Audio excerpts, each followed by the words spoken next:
And good morning. This is When Opinions Collide. I'm your host, Janartha Fiala, and joining me today is Mr. Charlie Pomeroy. Chaplain Charlie Pomeroy, how are you? I'm doing great. Thank you very much for having me.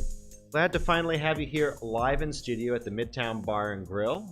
We are in our new digs, as we have been for a few weeks, actually a couple months now. The time flies. But I'm glad to finally have you. And had you on one or two Zoom calls? Yep, But, we've done a few Zooms, and those have been great. Absolutely. You know, Mr. Pomeroy is an excellent thinker, but in addition to that, he's also been a chaplain, volunteer chaplain for about 21 years. Yep. That's a lot of time and dedication to the pursuit of any one thing, especially a volunteer effort. What's your thought process behind that? Well, so when I got into that, I wasn't doing it every week per se. We were doing it once a month.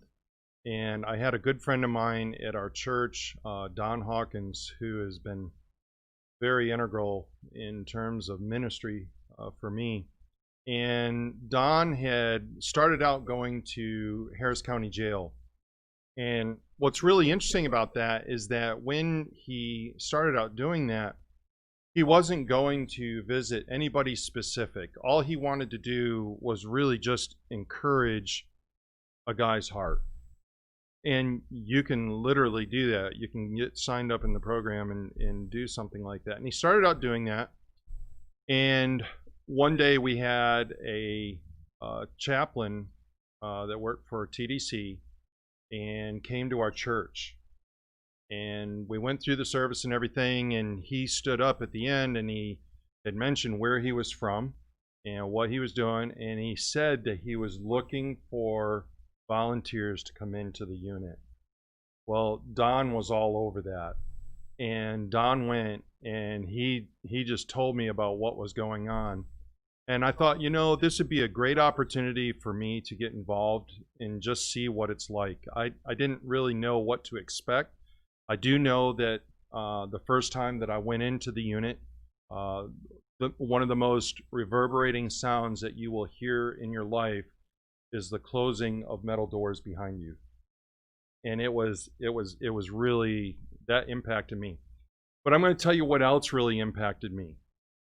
And TDC doesn't like this today. They don't like this at all. But when I went in there, I went to the chapel. We were going for a service. I went to the chapel. We got to the doors, and Brother Henry Pike stood there, and he gave me a hug. That was a freaky feeling, but it put a human touch to the moment, and it was incredible. You know, I continued going for several months after that, once a month. And Brother Pike was He was an inmate. Correct? Yes. Just so everyone understands. Yeah, he was an inmate, and he had a big old smile. He was really glad to see us coming in. And, you know, from there, you really start to you understand what is necessary for ministry in a prison unit. And, you know, when the Bible says, and you visited me in prison, I think about those words. It's big. That's important. There's many a man that is in prison and does not get a letter from family, does not get letters from friends. They are on an island. And so that really, it spoke to me, and the Lord just really continued to speak to my heart about this. It was a few years later, and I started going every week. And I'm talking doing services in the morning, in the evening, doing Bible studies in the afternoon. I am not currently serving up there. There's reasons for that, and I'm not going to get into that. Nothing that anybody has done wrong. But the thing is that the ministry in a prison unit is probably one of the most important ministries that we could have as a part of a local New Testament church. But that's how I got going in it. It was just incredible. Wow, making a difference in a lot of very, very sad stories. And there were, and I'm not going to get into those right now. Maybe we can do that on another show or something. But the thing is that every man has a story, and one of the things too that you know, I think is important to note. We've all been placed here on this earth to make an impact. people. And that was my opportunity to impact. I still talk to several of guys that have gotten out since I've been up there, and it's great to see how well they're doing, and they are doing well. So while you were there, one of the things that you were interested in changing, and something I know that you're really passionate about, is worldview. Yes, And yes. so, and that's kind of why I invited you here today, was to talk about worldview. It's just so we're clear on terms. What is a worldview? Who has it, and what does it do to someone's life? So we could spend hours just on the definition of worldview. What a lot of people don't realize is that everyone has a worldview. They may not think that they do, but they do. But there's also different types of worldviews. So let's just start at a really broad perspective here. When you're talking about a classic definition of worldview, I like to use the one that Dr. Del Tackett uses, who has put together a course on a proper biblical worldview. But the definition would be kind of, it takes some form of the lens through which one sees the world and sees the world around them. That's a really good starting point for a definition of a worldview, but that's not necessarily the specifics of what a worldview is. So we can get into other things. We can talk about a formal worldview versus a personal worldview. So for instance, in a formal worldview, you're talking about things like Christianity, you're talking about things like Islam, atheism, and we could get on into other aspects. Those are formal worldviews. You can also have personal worldviews where you're talking about personal beliefs. I need to lose weight in order to look good. I need to do this to keep my image up. That kind of thing. That's more of a personal worldview. And boy, you could talk about hundreds and thousands of those kind of things. The key for me in really understanding what a worldview is this. It is a system of beliefs that helps me understand how I should act, think, feel. Okay, so let's unpack that for just a moment. Mm-hmm. From what we're defining here, we're really talking about the base code, if you will, in the computer that makes it tick. Absolutely. Everything in the psyche, in the soul, the psychology of an individual, the reactions that they have to the external stimulus is ultimately defined mostly in part or maybe completely by their worldview. Absolutely right. So when and here's where this really takes on quite the dynamic.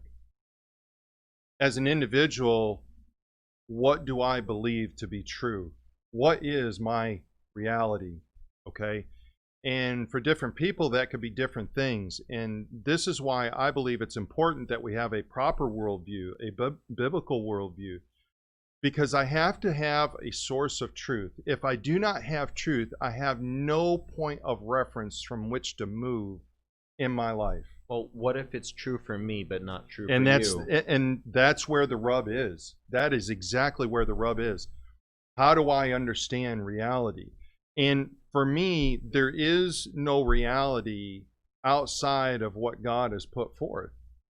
So truth ultimately comes from Him. That's how I judge things. The ultimate thing to really hone in on is this, and this is where your reality versus my reality, your truth versus my truth, really takes on a rubber meet the road moment.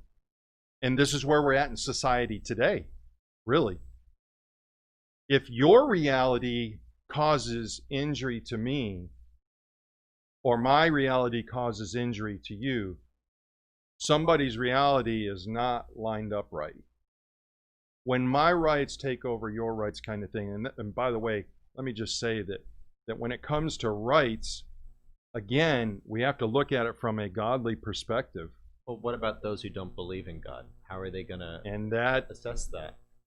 I mean, if an atheist, or Yep. if I'm a Muslim, if I'm a whatever, Sure. how does the Judeo-Christian ethic that you're espousing that conflicts with those? Sure. So that worldview, like you said, it's interfering with their truth, as some would put it. And I think it's incumbent upon each of us to seek out truth.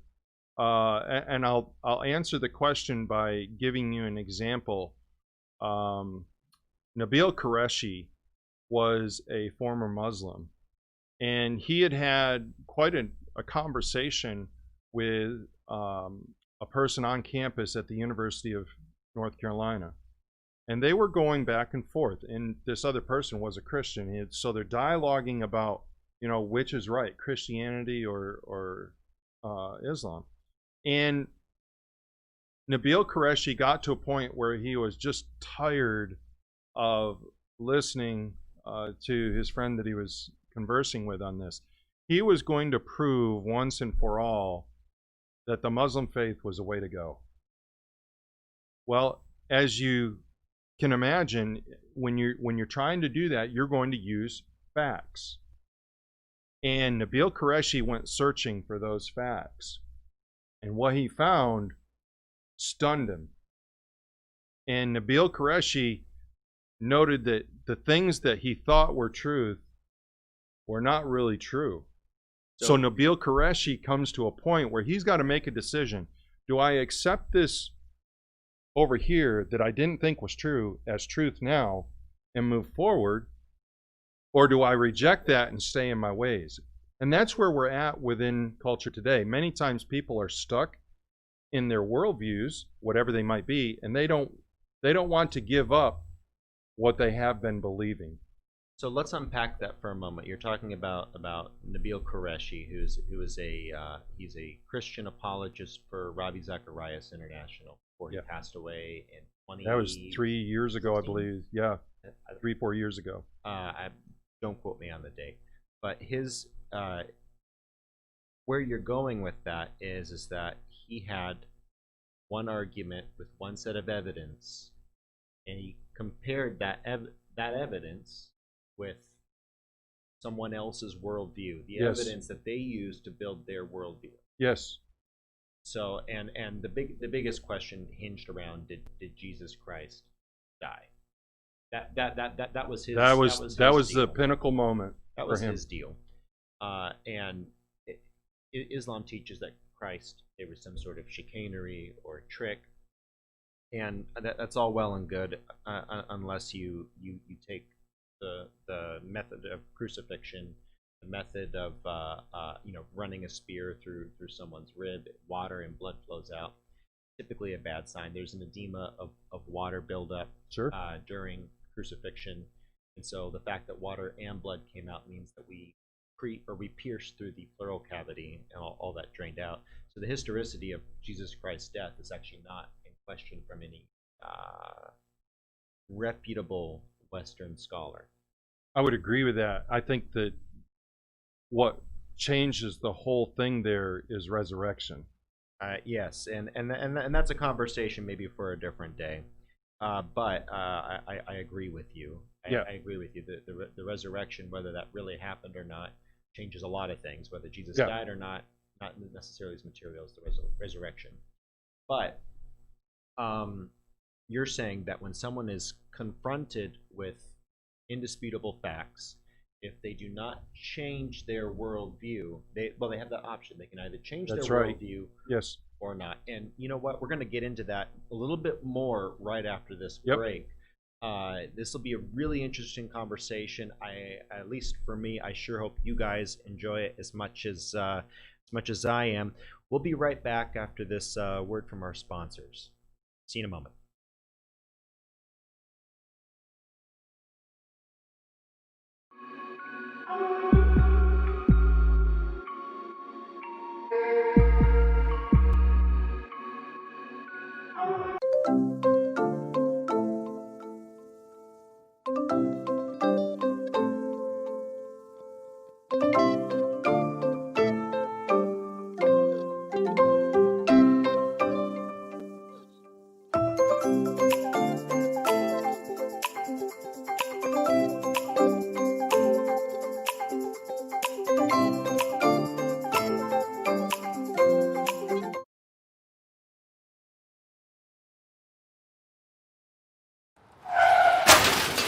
We've been out of control since we got hit back in March 2020. Mortality rates keep climbing. Infection rates go up and down and then back up again. How long will this go on? No clear answer. Will a vaccine even be effective as this virus continues to spread and to mutate? No clear answers there either. I'm a trained nutritionist, herbologist, personal trainer, behavior modification, and stress sciences expert. I'm also a COVID-19 and pneumonia survivor. I've watched the continuous wall-to-wall news coverage, and while yes, wearing a mask and social distancing are crucial now, you're not being given important tools that you need in order to fortify your first line of defense, your best line of defense, which is your own immune system. What's going on here? There are simple, affordable, and natural ways to help build your immune system to fight any virus or bacteria now, and it starts inside of you. That's why I need to invite you to join me for Beyond the Mask, an intimate talk about vital ways to immediately begin boosting your immune system. Are you worried about the potentials of a second wave? Are you concerned now that your immune system may not be strong enough? Let me show you now the changes that will allow you to optimize it. Let me show you how to maximize your exercise benefits in a 12-minute routine that you'll do every other day to easily increase your metabolism, strengthen your respiratory and immune systems, and give you better circulation throughout your body. Listen, sugar feeds both bacteria and viruses. Let me show you ways to kick that sugar addiction now and to get some weight off. Let me share with you keys to better nutrition that boosts your immune system. We are all under too much stress, and stress weakens your immune system. It single-handedly leaves you vulnerable to all kinds of health issues and infections because stress reduces your immune cell numbers and their ability to function. Let me show you tools that you'll easily integrate into your daily life now to naturally reduce your stress cortisol response. I also want you to know about some nutritional supplements that have been shown to naturally improve your immune system and your overall health. Since January, there have been over 700 studies released worldwide on the relationship between COVID-19 and vitamin D3 deficiency. You need to know why. You want to improve your own immune defenses now? Want to take back your control? Sign up today for Beyond the Mask and join me as I give you information and tools to easily get you back on track towards a healthier overall immune system now.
And we're back. Joining me once again is Chaplain Charlie Pomeroy, and we've been talking about worldview.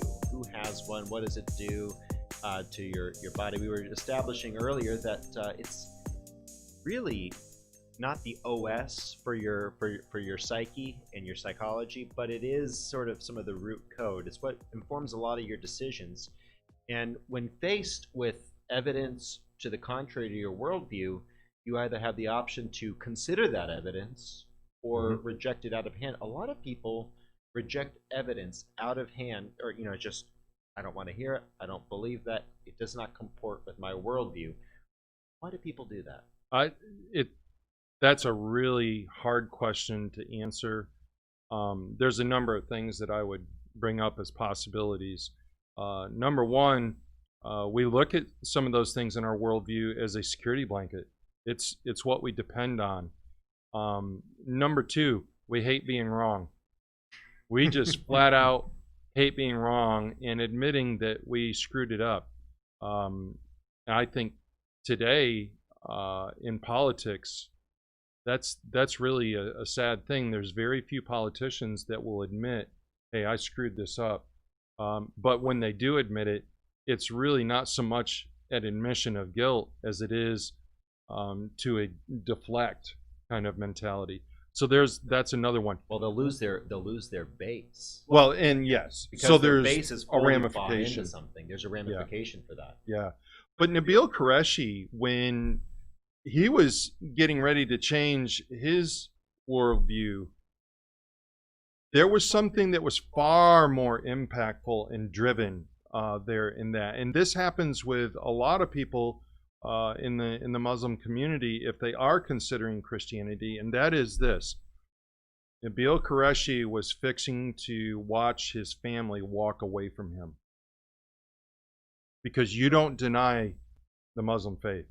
You don't do that without understanding there's a price to be paid. And so lo and behold, he had a critical decision to make on that.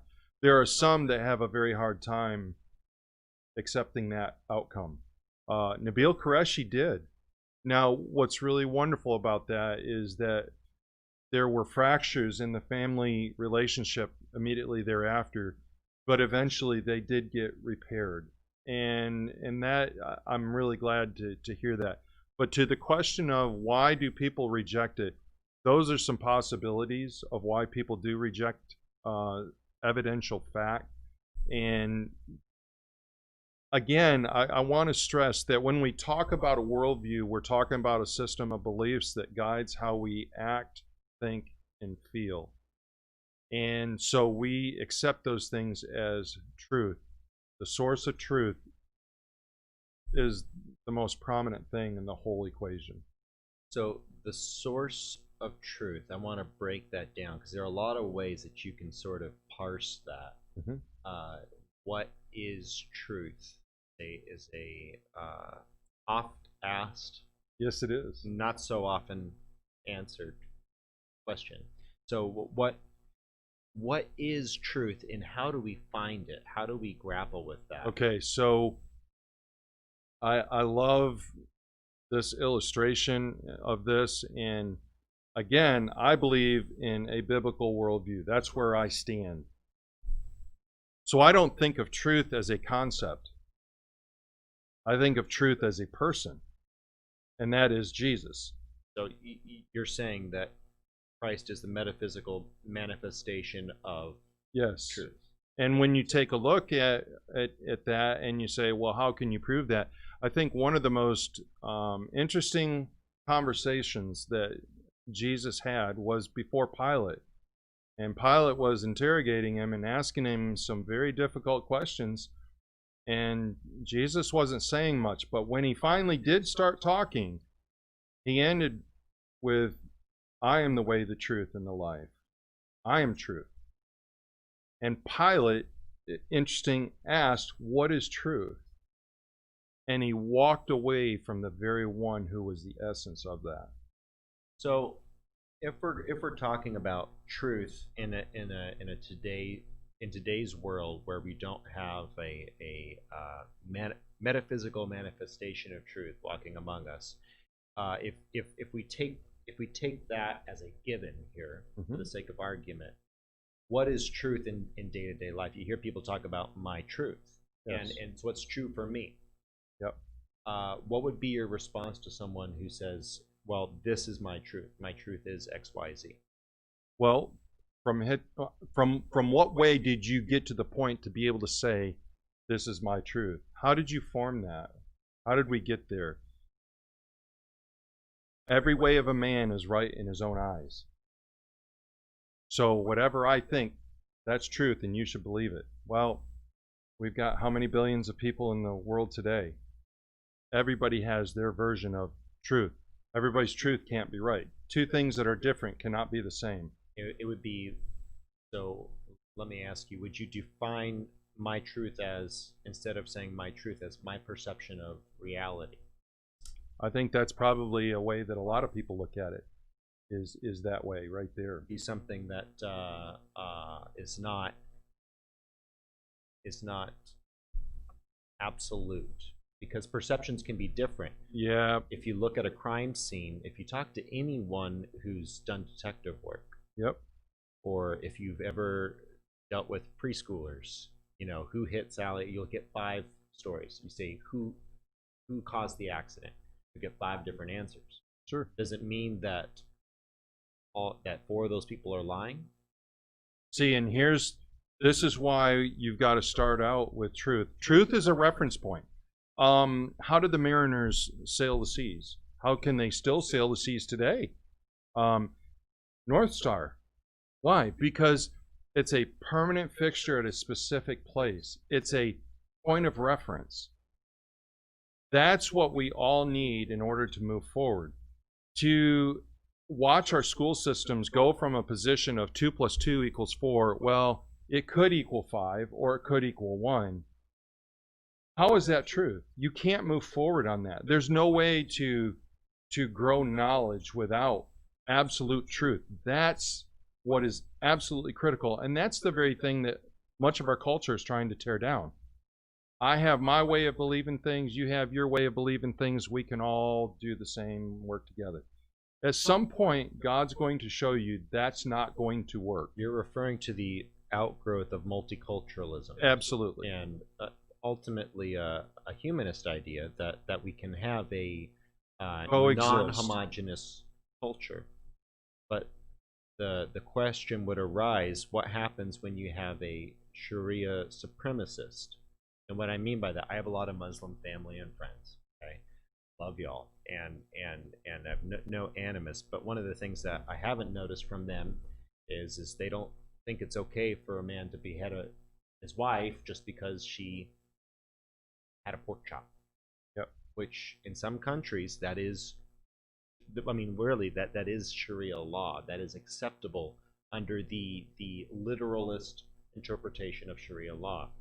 Is that compatible with a Judeo-Christian ethic, or even an atheistic ethic born out of the Burkean Enlightenment? Well, and when you talk about a biblical worldview, what would Jesus say? There better be a space for forgiveness, and that's where I think where we really need to examine the facts. We need to examine what's really being said. Many people, let's talk Christians. I think it's incumbent upon Christians to understand what the other belief systems are.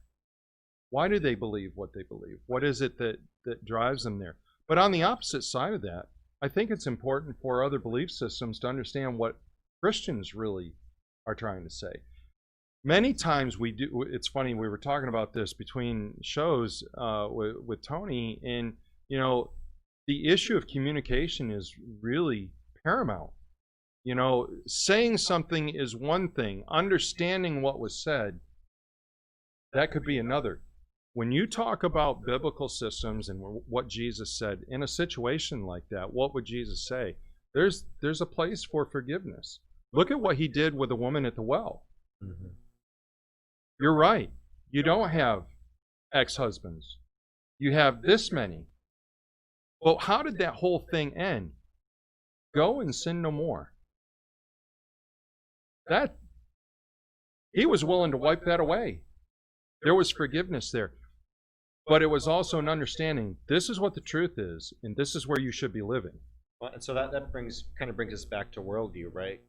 The Christian, Judeo-Christian worldview, the mix of Jerusalem with Athens, the idea of a divine revelation that imbues worth and value to an individual, combined with logic, rhetoric, and the best that man has to offer as far as his faculties. Yes. When you combine the two, what you end up with is a system that allows for forgiveness. It allows for clemency. It allows for a nation like the United States reaching out and actually spending billions of dollars on countries that it has no interest in.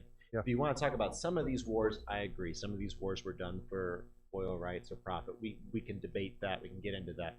But all the nations that the United States has helped, not as a government, but as a people, mm-hmm. all of the hospitals that have been created, that comes out of a world view. Yes. And we'll get more back into that. I'm looking at it right now. It's 8:30. How much more time do we have, Mr. Producer? We got 3 minutes? Okay, so well, let's go ahead and foray into that real quick. That worldview, the idea of forgiveness was actually a sign of weakness. Meekness was weakness pre-Christ. And so, and a lot of atheist scholars will attest to this, that Christianity, take the claims, yay or nay, is actually the primary factor that has created things like not-for-profit hospitals. Yep. You want to talk about how those things have grown. If you have a beef with hospitals, it's not the Christian worldview, it's the government's involvement in the healthcare system. That's another conversation I'd love to have. Should the government be involved in subsidizing stuff? The answer is no. But the Christian worldview is the one that created everyone sending that out. So why does that worldview have a different effect than, say, one based on like the Burkean tradition? If you follow the Enlightenment, you have John Locke and Edmund Burke, right? And John Locke was ultimately responsible for the birth of the British and the American society cultures that we know. Primarily the American culture, though, is really an outgrowth of John Locke, whereas Edmund Burke, the French Revolution, came of the Burkean root of Enlightenment, and ultimately the Second and Third Reich held their tenets based on that, human-based. So what would be the main difference between the two? Well, I think the one thing to look at in terms of America and why we get into some of the things that we do, or do some of the things that we do. Let's take an example of Haiti after the earthquakes. That's total devastation, and significant. And there's a lot of debate we could have surrounding should we even send people there. But here's why we do. Because we believe in the intrinsic value of human beings. Now, I know there's going to be people sitting here going, okay, Charlie, we don't believe in the intrinsic value of human beings when we have the death penalty. We could have that debate as well, not one for today.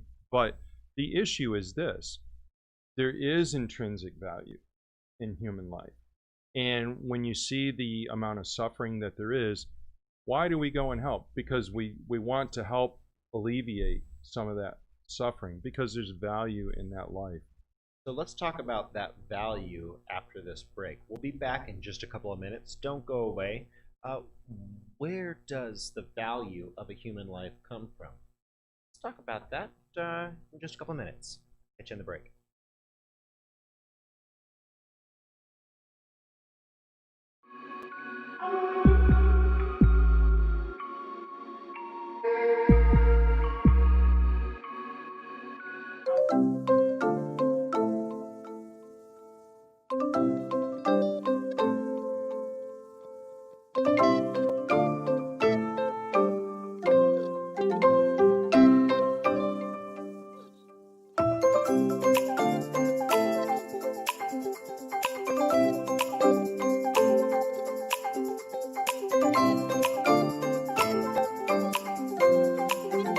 We work our whole lives to support our families. With one accident or illness, it can all be gone in an instant.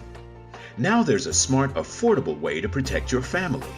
Go to findhealthbenefits.com and discover low-cost life insurance for as little as $2 per month. Add to that a tax-deferred annuity that can help you protect your assets and grow your money for retirement.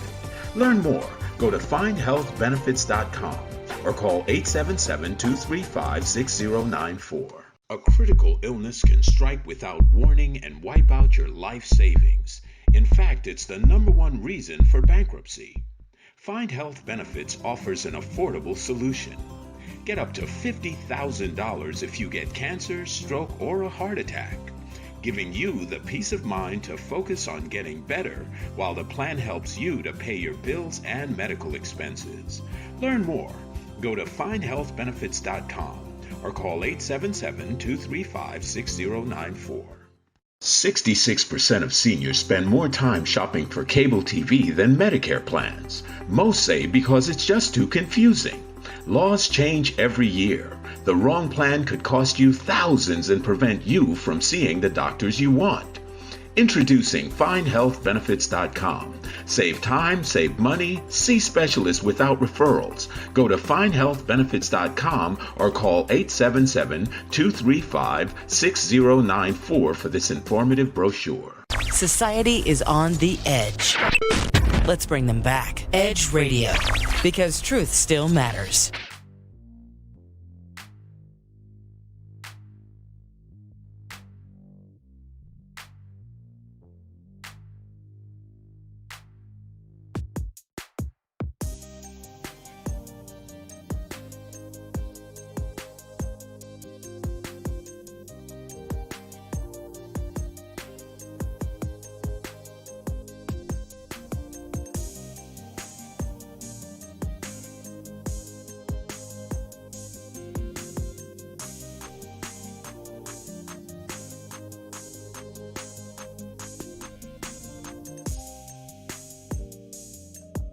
All right, and we're back again. This is John Arthur Fiala for When Opinions Collide.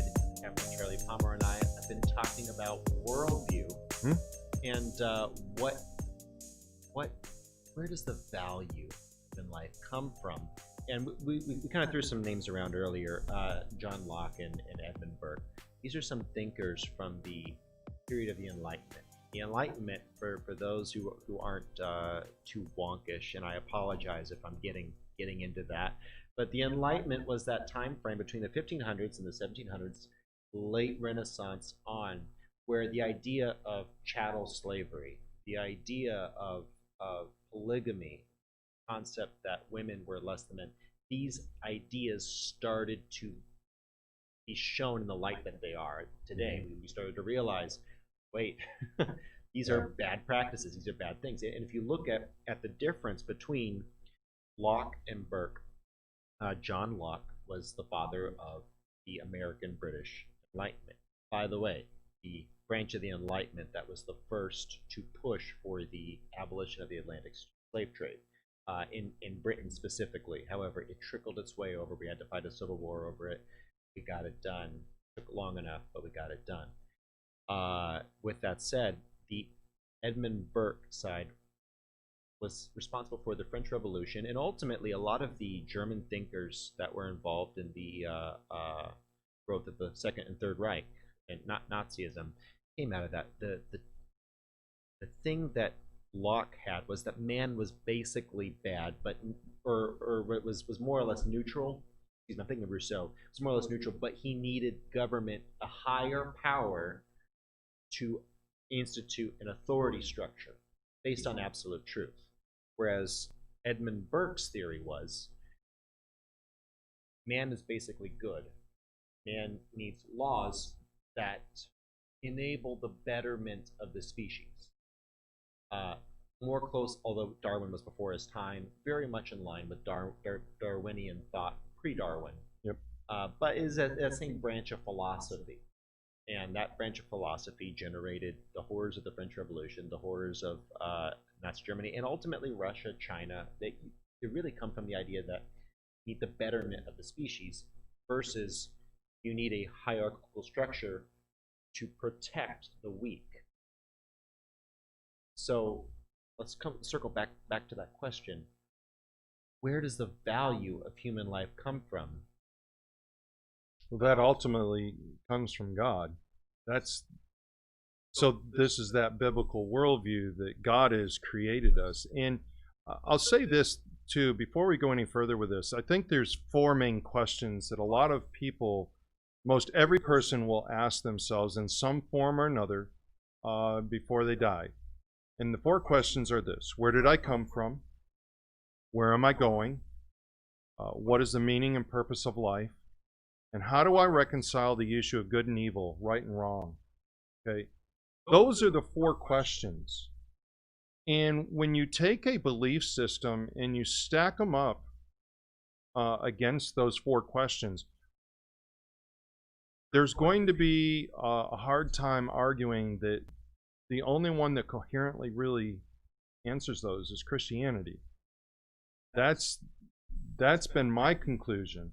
So when we talk about the value of human life, let's talk about some of those things that you were talking about. Was there a value for a slave? The value was financial. It wasn't anything else.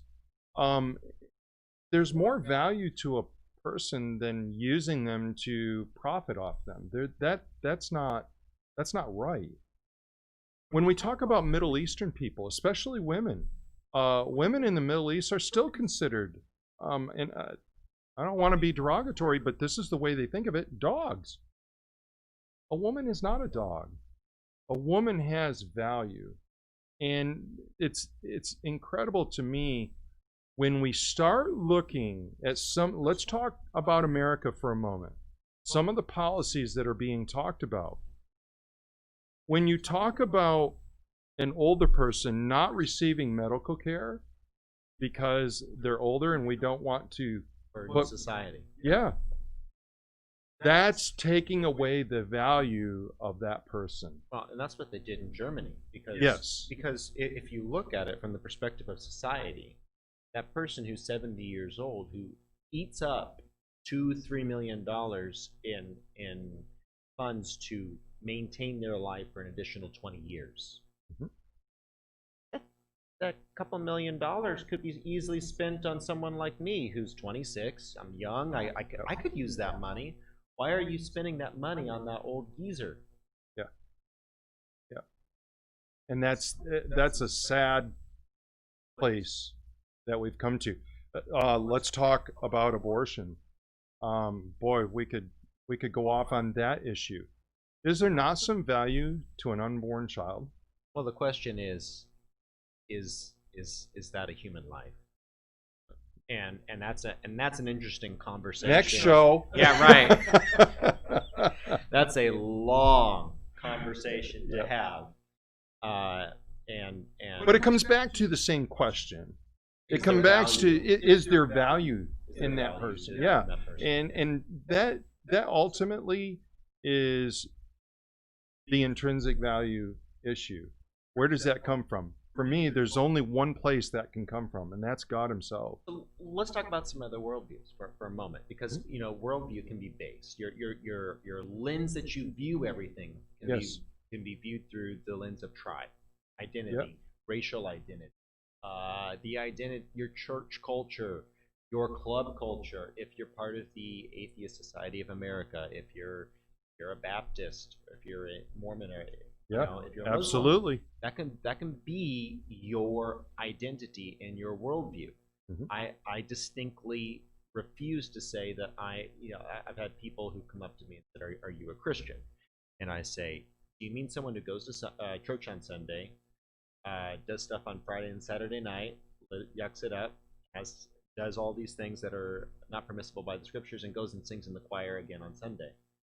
No. I refuse to align myself with religiosity. Yeah.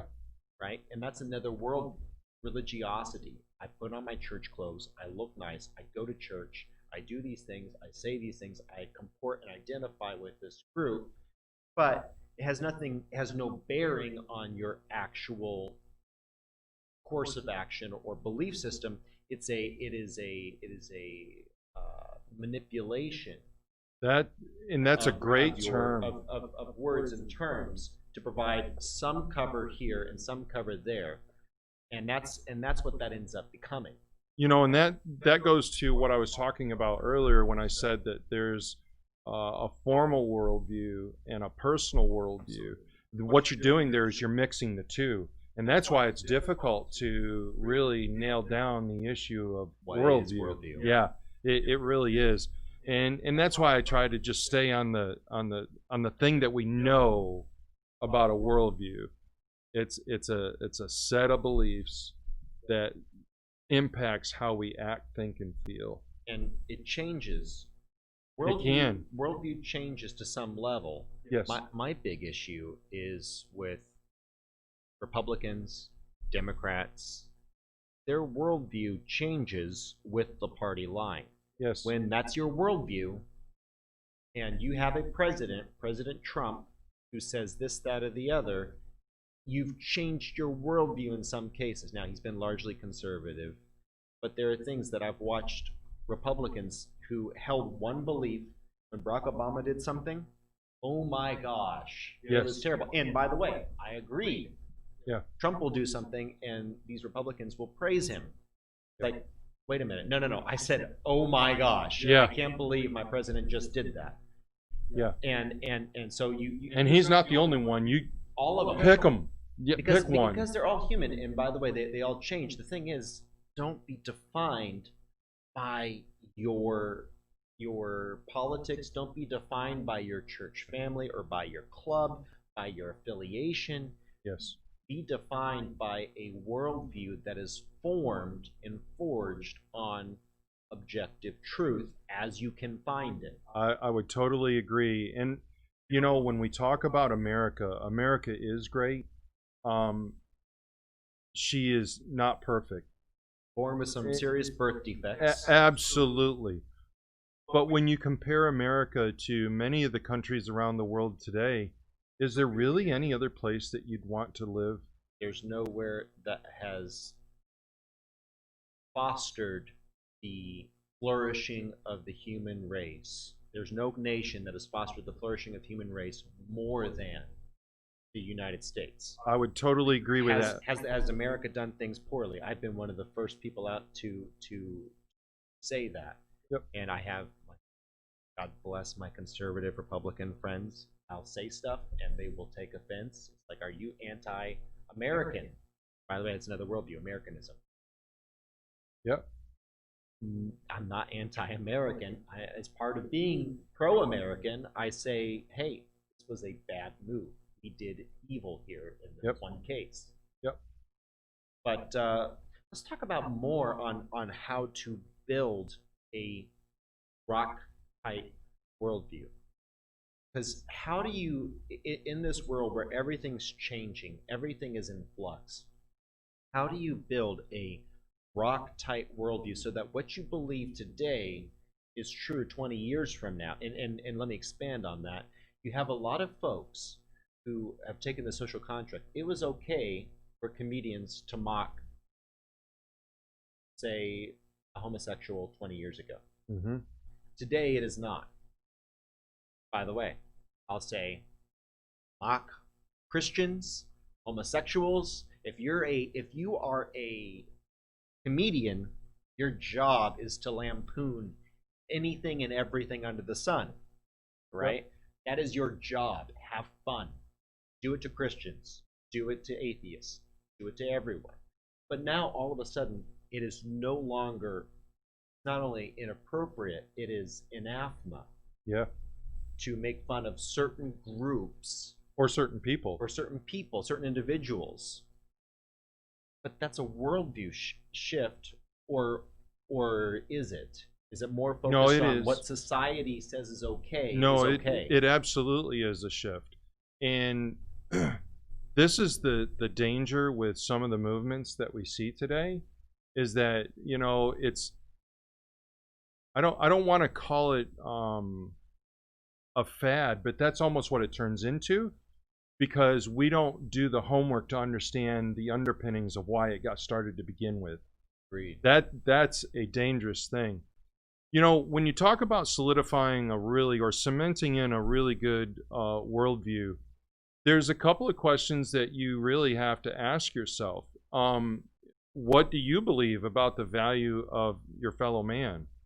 That would be first and foremost. Getting back to those 4 questions that I talked about earlier. Where did I come from? Where am I going to? What is the meaning and purpose of life? And how do I reconcile right and wrong or good and evil? Those are important to really consider. That's going to point you in the direction, all right, of where you're going to go. I'm going to talk about the biblical worldview for the moment in terms of how to cement that. You could probably start with a really good set of instructions back in Exodus. And shall we talk about the 10 Commandments? I advocate that if those things were posted on the walls of our schools, even if we didn't have prayers in school, even if we didn't do any Bible reading in school or anything like that, just having those on the wall would impact the people that are walking around. Thou shalt not steal. Thou shalt not murder. Thou shalt honor thy father and thy mother. You know, those things would, when you're constantly reminded of those things and you visually see them, they impact you. Why do you think that we have advertising the way that we do today? You're talking about cultural indoctrination. Well, I'm not going to call it cultural indoctrination. I'm going to call it it's simple truth that people, if you truly believe in the value of your fellow man, that's truth. That is, when I think of indoctrination, I think of, I'm trying to get you to believe something because that's what I want you to believe. When I think about those are underpinnings of how we should treat fellow man. I don't care what worldview you have. Those are just spot on underpinnings. They're the foundation, if you will. When you talk about the Ten Commandments and the value of those, some pertain to God, some pertain to man. And those things are things that really set you on a good foundation to move forward in life. So when I hear the term indoctrination, I would not call that indoctrination. That is just simple, this is how you should treat your fellow man. That's where I'd come from on that. And so what we're saying here is we're basing this on a higher power. Absolutely. Can you get to that without the higher power existing? I think no, I don't think you can. Can you believe that if you don't believe in the higher power, though? So think about it like this. Let's wipe God out of the creation, out of the mindset. Sure. Can man function on his own? Absolutely. I don't think he can. I think he will end up destroying himself, and I think that is exactly what's happening in America today. The question is for how long, I suppose. Yeah, well, we're going at warp speed in the wrong direction. I agree with that. And so I advocate that without God, you're not going to come to those kind of conclusions, because today what we're really at, we're on the edge. This is scary. We're on the edge of survival of the fittest. That's where we're at.